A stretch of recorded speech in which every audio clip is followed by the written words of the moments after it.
बहू घर की सदस्य होती है, बंधुआ मजदूर नहीं।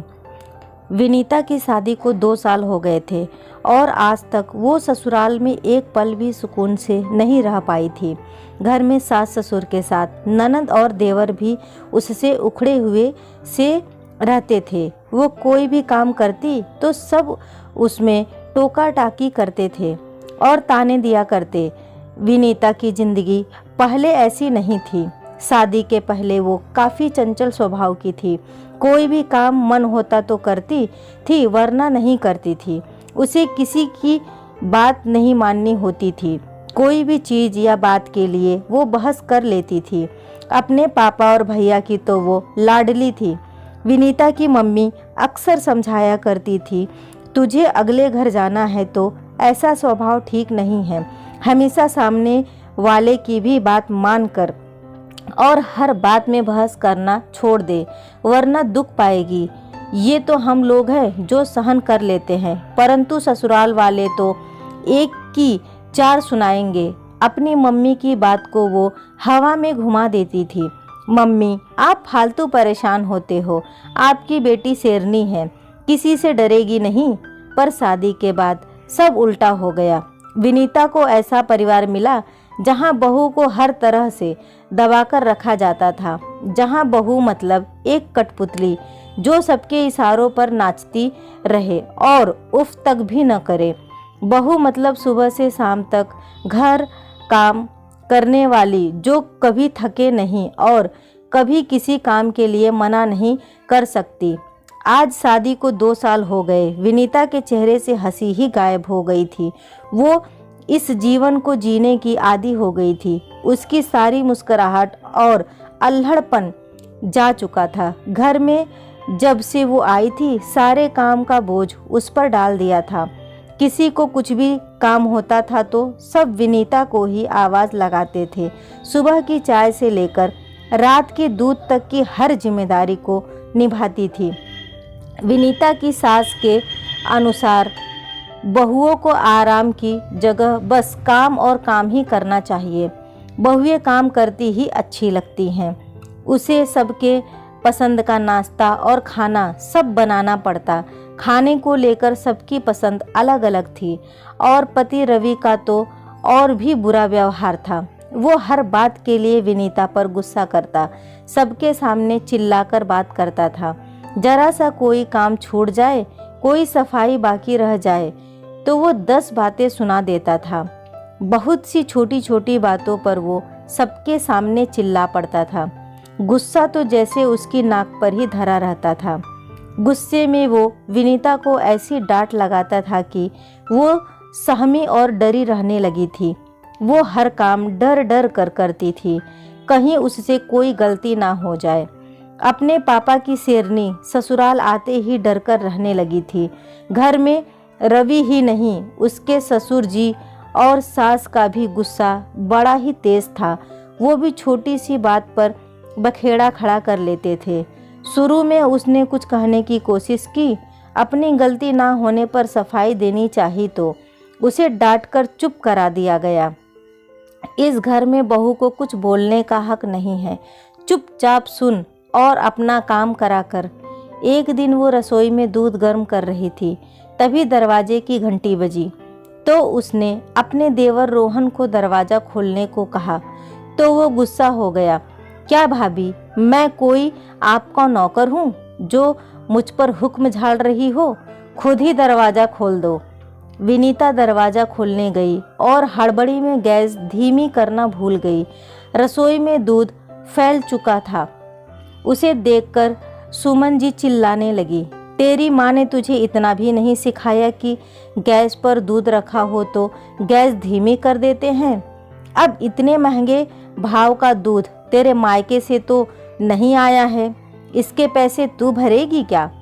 विनीता की आंखें भर आई। वो पलटकर अपने मायके भी नहीं जा सकती थी क्योंकि उसके पापा दिल के मरीज थे। मम्मी पहले ही परेशान रहती थी। उनसे अपनी क्या कहती? मायके का इतना तनाव, उस पर ससुराल वालों के ताने। विनीता की जिंदगी ही बदल गई थी। अब वो डरी सहमी चुप रहने लगी थी। हर बात में हामी भरना उसकी आदत हो गई थी। एक दिन ननंद रीना का कुर्ता प्रेस कर रही थी, जो गलती से जल गया। उसके लिए भी विनीता ने सफाई देनी चाहिए, पर रीना भड़क गई। मम्मी, अपनी बहू को समझा दो, मुझसे फालतू में उलझ रही है। मैं तो इनके मुंह नहीं लग रही हूँ। अब गलती करी है तो मान क्यों नहीं लेती। विनीता से ज़बरदस्ती माफ़ी मंगवाई गई। ऐसे माहौल में उसका दम घुट रहा था। उसे कोई रास्ता समझ नहीं आ रहा था। ससुराल में ही आसरा था और मायके वापस जा नहीं सकती थी। कुछ महीनों बाद उसके देवर रोहन की शादी तय हो गई, जिसकी सारी जिम्मेदारी विनीता पर ही आ गई थी। घर के साथ उसे बाहर के लिए भी शॉपिंग करनी होती थी। इतने सारे काम होते थे, वो थककर चूर हो जाती थी। रात को देर से सोती थी और सुबह जल्दी उठना होता था। उसकी तबीयत गड़बड़ रहने लगी थी। पूरी शादी में वो चाहे चेहरे पर मेकअप लगाए घूमती रहे, पर उसकी आंखों में नींद और चेहरे पर थकान साफ नजर आ रही थी। घर में छोटी बहू प्राची आ गई थी। वह मुंहफट थी और बराबर जवाब दे देती थी। मतलब वो ससुराल वालों का बेवजह का गुस्सा सहन नहीं करती थी। एक दिन वो भी रसोई में आटा गूंथ रही थी तो दरवाजे की घंटी बजी, पर उसने दरवाज़ा नहीं खोला तो ससुर जी चिल्लाते हुए आए, तुमने दरवाज़ा क्यों नहीं खोला? ये क्या तरीका है? पापा जी, बड़ी भाभी तो पूजा कर रही हैं, मम्मी जी मंदिर गई हैं, रोहन नहा रहे हैं और जेठ जी सब्जी लेने गए हैं। बस रीना दीदी ही फ्री हैं, वो टीवी देख रही हैं। वो तो दरवाज़ा खोल सकती थी, दरवाजे के पास भी बैठी हैं। उसका जवाब सुनते ही ससुर जी सकपका गए और दरवाज़ा खोलने चले गए। सामने सुमन जी, इतनी देर क्यों लगा दी? मुझे भूख लग रही है। बहुओं ने कुछ बनाया या नहीं, या हमें भूखा ही रखेगी? तभी पूजा खत्म करके विनीता आती है। मम्मी जी, सब तैयार है, आप बैठिए। वो रसोई में गई तो देखा अब तक केवल आटा ही गुथा है। तो उसने प्राची से पूछा कि सब्जी नहीं बनी? तो वो भी बोली, भैया सब्जी लेने गए हैं, अभी समय लगेगा। तभी उनकी बातें सुमन जी सुन लेती हैं। अब तुम दोनों आपस में बातों की खिचड़ी पकाती रहोगी या मुझे भी कुछ खिलाओगी? और ये क्या, अभी तक सब्जी भी नहीं बनी? और वो प्राची को सुनाने लगी तो उसने भी पलटकर जवाब दिया, मम्मी जी, घर में सब्जी नहीं थी तो बनाई नहीं, तो इसमें मेरी क्या गलती है? और जब मेरी गलती नहीं है तो मैं डांट क्यों खाऊं? सुमन जी टकासा जवाब सुनकर चुप हो गई और आगे कुछ ना कह सकी। तभी रवि घर पर सब्जी लेकर आ गया। विनीता ने फटाफट सब्जी बनाई और खाना खिलाया। शाम को बालकनी में दोनों बैठकर चाय पी रही थी तो विनीता ने कहा, तुम ये सब कैसे कर लेती हो? क्या तुम्हें डर नहीं लगता है? इस तरह से तो ये तुम्हारी शिकायत तुम्हारे मायके वालों से कर देंगे। बहुओं का इस तरह से बोलना शोभा नहीं देता है। क्या हुआ जो हम थोड़ी सी डांट खा लेंगे? घर का माहौल तो शांत बना रहेगा। विनीता भाभी, आप भी इन लोगों का पक्ष ले रही हो जिन्होंने आपको इतने कष्ट दिए हैं, और हम फालतू में डांट क्यों खा लें जब हमने गलती ही नहीं। गलती होती तो मैं 10 बार माफ़ी मांग लेती, पर जब गलती हमारी है ही नहीं तो क्या हम बंधुआ मजदूरी करते हैं जो बिना बात के डांट खा ले? भाभी, जो सहता है उसी को सब दबाते ही सुनाते हैं। हम घर की बहुएं हैं, इस घर के सुख दुख की बराबर की हिस्सेदार हैं, तो हम बिना बात के गुस्से को क्यों सहन करें? भाभी, आपने बहुत जल्दी ही हार मान ली। आपने अब तक बहुत सहा, पर अब मत सहो।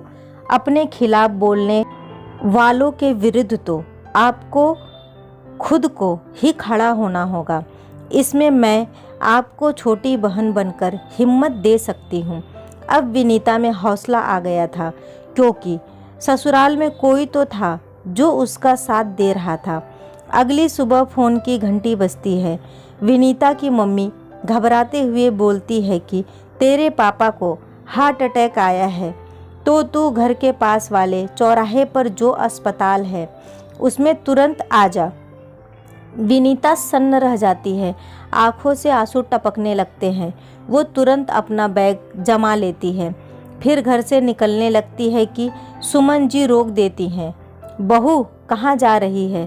तेरे जाने से तेरे मरते हुए पापा बच तो नहीं जाएंगे? और फिर तू चली जाएगी तो घर का काम कौन करेगा? इतने लोगों का खाना भी बनाना है, तो तू कहीं नहीं जा सकती है। ये मेरा आदेश है। विनीता एक बार को रुक जाती है, फिर उसे सामने प्राची खड़ी दिखती है तो उसके अंदर हिम्मत आ जाती है। मम्मी जी, आज आप मुझे नहीं रोक सकती हो। उधर अस्पताल में मेरे पापा बीमार पड़े हैं और आपको घर के कामों की पड़ी है। आज तक आपकी हर बात मानी है, पर आज नहीं रुकूंगी। कल को पापा को कुछ हो गया तो मैं अपने आप को माफ़ नहीं कर पाऊंगी। मैं पापा से मिलने और उनकी देखभाल करने ज़रूर जाऊंगी। फिर घर का खाना प्राची बना लेगी। वह नहीं भी होती तो आप बना सकती हैं। मुझे तो अपने पापा से मिलने जाना है। बहू, मेरी बात नहीं मानेगी तो फिर घर में दोबारा कदम मत रखना। सुमन जी बोली। मम्मी जी, मेरे इतने से दिन में जाने से आपको खाना बनाना भारी लगने लगा है, तो आप मेरे हमेशा चले जाने को तो सहन नहीं कर पाएंगी। अब आप पूरे परिवार समेत मुझ पर निर्भर हो गई हो, तो ये धमकी रहने दीजिए। पापा के ठीक होते ही वापस आ जाऊंगी। तब तक प्राची घर संभाल लेगी। दोनों की बात सुनकर रीना कमरे से बाहर आ जाती है। भाभी, ये क्या नाटक लगा रखा है? मम्मी जब मना कर रही है तो मत जाओ। दीदी, कल अगर मेरे जगह आपके पापा के साथ ऐसा होता तो आप नहीं जाती? इतने में ससुर जी कार की चाबी लेकर आते हैं। अपनी बेटी रीना के सिर पर प्यार से हाथ फेरते हैं और विनीता से कहते हैं, बहू, तूने आज मेरी भी आंखें खोल दी है। मैं तुम्हें तुम्हारे पापा के पास ले चलता हूँ। कहाँ बस और ऑटो के धक्के खाओगी? मैं कार से तुम्हें समय पर पहुँचा दूंगा।